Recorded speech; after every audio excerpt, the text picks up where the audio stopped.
Dnes jsme zahájili první semifinálové kolo soutěže Mladý zemědělec zde na Střední zemědělské škole Čáslav. Soutěž je určena pro žáky základních škol.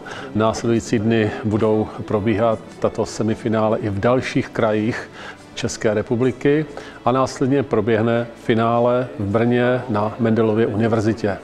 Soutěží se ve dvou částech. První část je teoretická, je tam test, a druhá část je praktická.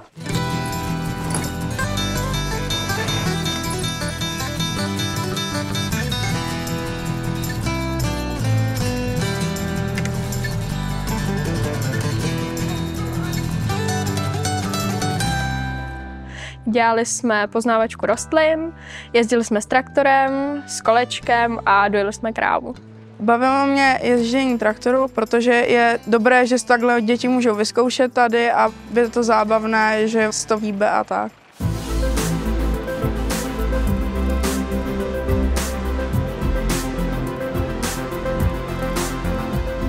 Při praktické ukázce žáci mohli vidět robot Intelli. Je to autonomní stroj, který je schopen nosit různé nářadí.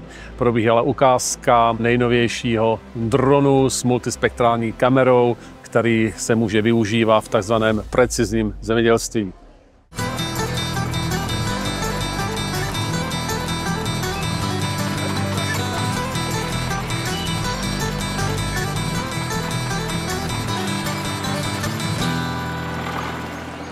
Mladý zemědělec se dělá proto, aby se dětem jako ukázalo, jak to na farmě funguje a prostě ten venkovský život. Myslím si, že je to určitě o rozšíření znalostí v té mladší generaci a je to zajímavé.